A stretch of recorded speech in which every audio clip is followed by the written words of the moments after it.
Hey y'all, AKC here, back with another review. And today, I'm reviewing Abbey Road. As you can see in the title, Abbey Road by the Beatles. Yeah, I know. First of all, review like a day or 2 days after. Like, whoa, what the heck is going on? The Cure actually being kind of consistent. What the heck? Oh my god, they didn't take like 3 months to upload this video. Yeah, I know. I know. It's pretty amazing. I'm just kidding. But so yeah, today I'm reviewing Abbey Road, the critically acclaimed Abbey Road by the critically acclaimed band The Beatles. I'd ask, why am I doing The Beatles? Because I listened to this album and I was like, holy shit, wow. And you know, I've listened to The Beatles before. Like, if you do know me, you know that I listen to music and stuff. So obviously I would come across The Beatles at some point. I listened to the White Album and I listened to Sgt. Pepper's. The White Album is iffy. Sgt. Pepper's is actually pretty amazing. I actually kind of like Sgt. Pepper's, actually. I especially love the opener of Sgt. Pepper's title track. Fire. I actually really love that track. So why am I doing Abbey Road? I kind of just jumped a few. I've done Rubber Soul. I haven't done. This is my third Beatles album. Well, I did it because it's on the list that Noah was on from the last video. I was like, you know what? I kind of want to do this now. So I'm doing this now. And I listened to it, and wow. Because compared to every other Beatles album I've listened to it in a way that is like not how I listen to albums now, where I actually like sit with the album and I understand it, I know what's going on. I also mostly just listen to it once and then never listen to it again. And now I listen to albums 3 times to really be fully immersed in the world of these albums. And I did it with this one, and man, I wish I did that with Sgt. Pepper's and the White Album. I feel like I would have liked those albums even more than I feel like I would have liked Sgt. Pepper's even more than I actually do now. And I feel like I would have liked the White Album a little bit more, even a lot more probably. But forget about all that. We're talking about Abbey Road. And oh man, I don't even know what I can say about this. This is a critically acclaimed pop rock album. Came out in 1969. They're literally their last album. Technically, Let It Be doesn't count. Let It Be doesn't count, but it kind of counts. Abbey Road is their technically like the first actual Beatles album. So they all sat down and they all did, and they sequenced and all that. It was basically their magnum opus in a lot of different ways. Some tracks that you might know out here are Something, Come Together, and Here Comes the Sun. It's known to be very influential in a lot of different genres. You can hear psychedelic music, future psychedelic rock influence in here. You can hear a lot of blues. It didn't influence the blues, but you can hear a lot of blues. You can hear some metal in this. Yeah, I know, that's kind of insane. You can hear some art pop. You can even hear some art rock. It's very varied in all its different styles and everything. So honestly, let's just jump right into it with actually not my favorite song, but used to be, and it's because it's the only song that I knew from it, and it's Come Together, the opener. Man, I've listened to this track so many times at one point when I was depressed and I just needed something to lift me up. This will lift me up because it's like, okay, it's time to come together. It's time to come together and just tackle it and just make everything right and everything. And that's why I like it so much, because it's so positive. Also, like, wow, musically, this is ridiculously good. First we have the shoot me from I believe it's John Lennon, or more is it one of the Beatles saying shoot me with this really cool like clicking sound in the back. Always immediately gets you, okay, wow, this is so mellow. This is ridiculously mellow, actually, and it gets you into the vibe of the album like immediately. And then we have like this very like just really chill mellow drum pattern, really just cool bass, and Paul McCartney and like John Lennon. This is John Lennon singing like these very psychedelic, weird lyrics. It's just so chill. It's just so mellow. I love it so much. It makes me so happy. It makes me actually so happy. Also, the instrumental break in the middle, the way how harsh the drums sound, and the way how everything is like just slightly distorted, ever so slightly, but not really, still soft enough to the point where you can like still just be like, yeah, it's just such a chill and mellow banger. And like that's what you get a lot on here. Like with Oh Darling, for example, being more of like a track just being about like, oh darling, oh I love you, don't leave me and everything. Kind of a typical track like that. Oh my gosh, man. It's not like this crazy distortion or anything, but it's very R&B, like classic rhythm and blues inspired, and just wow. This, first of all, Paul McCartney's vocal performance on here is ridiculous. Like, oh my gosh, actually ridiculous how good his vocal performance is on here. Just so much passion, so much emotion, and then you have the lyrics, and then you have the instrumentation. The instrumentation is also so good. At first, it sounds kind of corny, which is actually one of my complaints about this, is that it still sounds kind of corny, which is also the reason why I don't like the other Beatles albums that much. Is that it's still kind of corny, but like man, like just the way how everything just sounds so like heartfelt and loving. It's just in like oh, I want you here, please come back. Like, oh man, I love Oh Darling. At first, when I first heard those first notes, you're like, what the fuck is this? And then you're like, oh my god, whoa. Paul McCartney's kind of going off. And speaking of love songs, I kind of skipped over Something. And actually, I do love Something. I love Something. It's not my favorite on the album. I do understand why people like it though. Like, just wow. First of all, not only the lyrics are so loving and heartfelt, and man, I can relate. I really can. And just a really cool like synthy like guitar in the background. It makes the song sound so rich and full of life. And then like the instrumental break in the middle with like the piano and the guitar and everything, with the group vocals in the back, it just makes it sound so like, it makes it sound like a serenade. And man, it's really beautiful. I get why people like it. I don't like it as much as maybe some of you guys or some other people, but I totally understand. I totally understand why you would think this is like an amazing track, like a masterpiece.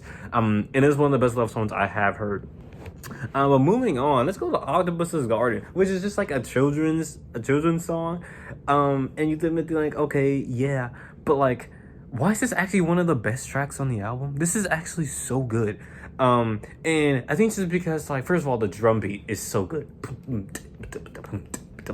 It's just it's so simple, but it works so well. And that's actually the main thing about this album. Everything is just so simple, but it works so well. And just Octopus Garden just has like this really nice, just underwater feel of like, oh, I want to go to Octopus's Garden and I want to chill out and everything. It just sounds so mellow. Like it's just so, you feel so happy listening to this. You feel so happy. And you go to I Want You. Yeah, I know this is a complete mood switch, but I Want You is definitely the best track on this album, no doubt. At a whopping 7 minutes.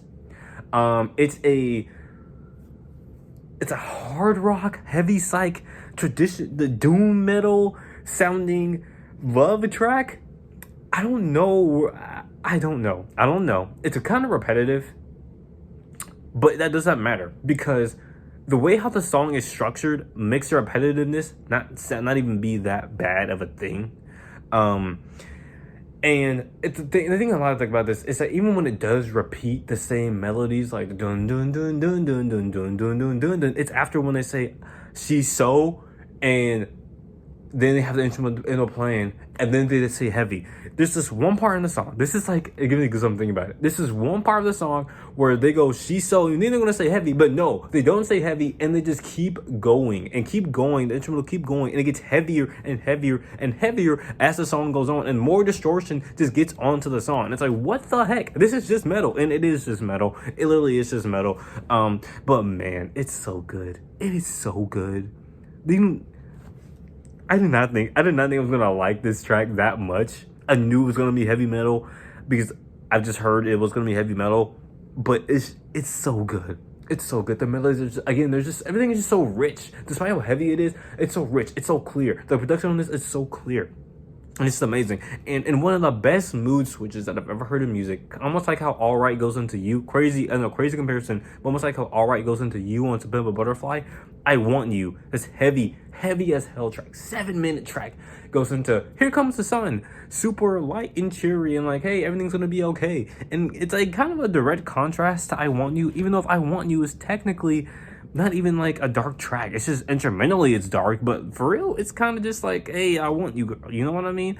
But Here Comes the Sun is like, oh, here comes the sun. Everything's gonna be all right. Everything's gonna be cool. And yeah, okay, yeah. This song is, yeah, it's like a really like, I won't say generic, but you know this track, you've heard it in probably a couple of things and everything.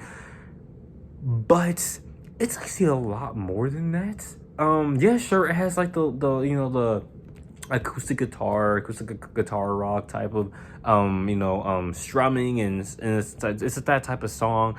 But there's also like these synths that come in at some point, and it gives it this totally other feeling where now you're just like floating. Now you're just floating, and you're just going through like this really weird psychedelic like sunny field, and like man, everything just goes together like perfectly. Like, oh my god, it reminds me of Yes.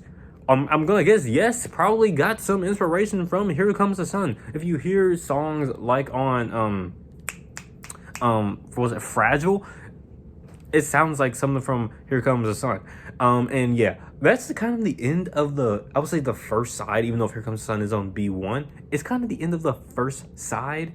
But it's kind of the end of the first side where it's kind of like more the songs. Now here comes the medley. Okay, I want to include too. Because is a very minimalistic track in the fact that it's only like this I think it's like a Moog synth thing. It's like some type of synth instrument, and it's kind of just them and talking about because the sky is blue, because the earth turns around and everything. It's actually a very beautiful and like kind of like a very pretty track. It definitely does levitate you, like how I think Here Comes the Sun, it kind of does that. It does levitate you, and it does good at being a really cool psychedelic little track. I do think it's really good. I don't think it's as good as I want it to be. It's still like amazing. It's still really good. But man, especially after Here Comes the Sun and I Want You and all that, after all that, it's just like it's kind of hard to follow. It's kind of hard to keep that going. I'm not gonna lie.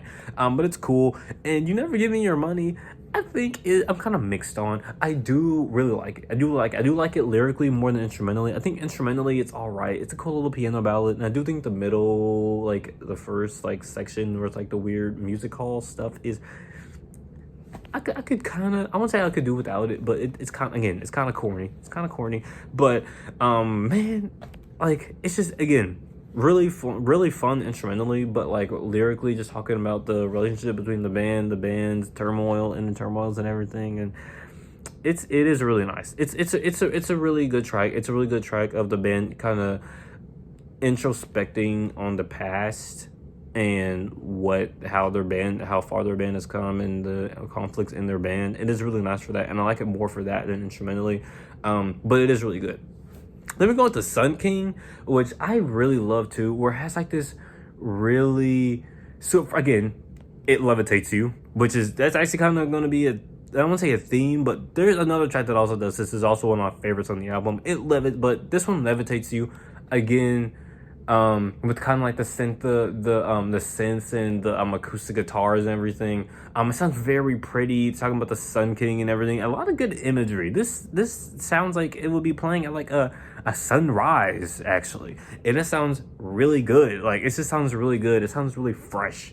And then we have Polythene Pam. And Polythene Pam is kind of a cute little track. I mean, it's cool. I think it's fun. And it's not too big, and actually it's not too crazy. And actually, this is actually a problem. It's actually a problem where it kind of is similar to Me, Mr. Mustard, which I did not talk about Me, Mr. Mustard, because I mean it's cool, but it's not like Sun King or Polythene Pam in my opinion. It's not that good. It's not okay. I won't say it's not that good. It's still great, but it's not as good as Polythene Pam and Sun King. This is where the medley starts. Now, if you know what the fuck the medley is on this album, is that at one point after Because, You Never Give Me Your Money, You Give Me Your Money to Her Majesty, it's just one long track, but it's split up into multiple songs. Now, that does sound really epic, and I have listened to albums that are like that. Feedbacker is like that by Boris. That's like that. One of my favorite albums of all time. Since I Left You, which I just recently listened to, about the Avalanche, is also one of my favorite albums of all time now. Is also pretty much just like that. But here, all the songs kind of get mixed in together a little bit, so it leaves kind of like some room for imagination between me and Mr. Mustard, and she came in through the bathroom window. It's kind of just like they kind of all mix in together. You know what I mean? Speaking of, she came into the bathroom window, also a very good track, I think. Although again, it's so mixed in with the last two that I kind of just forget what it sounds like. But I do remember it is a hard rock type of rock and roll type of track, and I kind of do like the weird surrealist lyrics that are also on here too. Like on pretty much every single part of this side of this album, it's kind of more just surrealist type of lyrics and everything.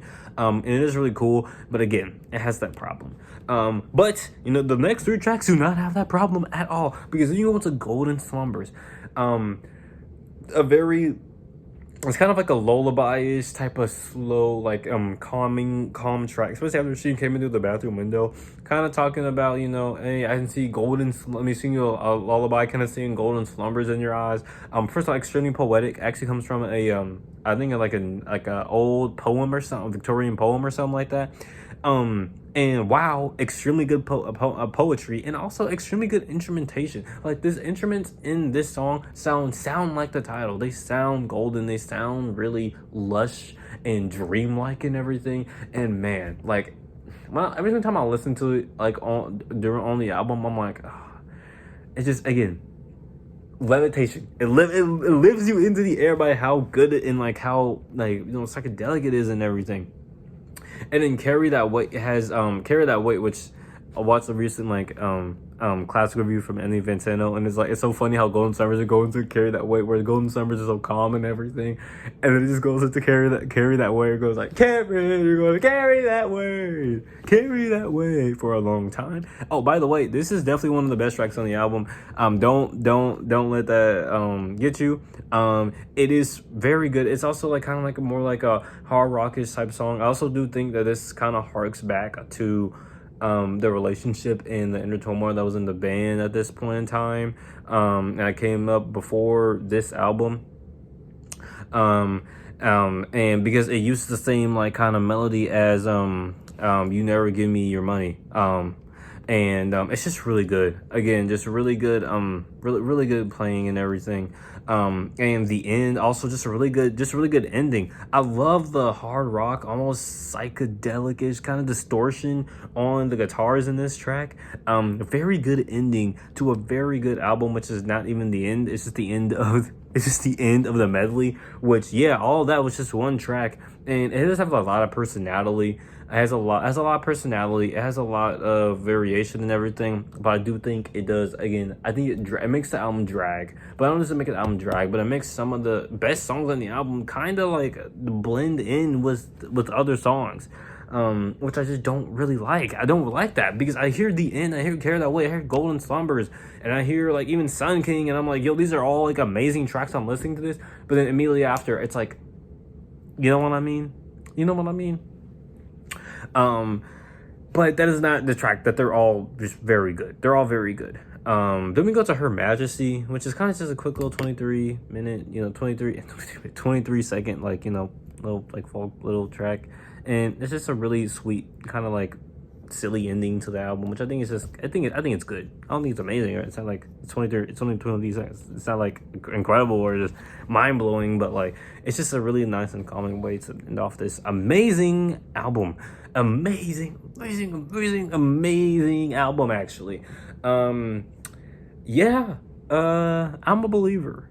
I'm not a fan, but I'm a believer. You'll catch me listening to the Beatles. I'm like, oh yeah, I'm listening to Because from Abbey Road by the Beatles. Yeah. So if you want to, yeah, this gets a strong 9, like 9.5, more onto the 9 side. This is very good. I'm so happy I listened to this. I was very happy to listen to this. Yeah, you definitely have to check it out. You definitely have it. It'll change your opinion on the Beatles. I think it will. And if it doesn't, then you're real. But no, this is just really good. Yeah, this is a strong 9. Yeah, that's just the review. I'll see you in the next review. See ya. AKC out.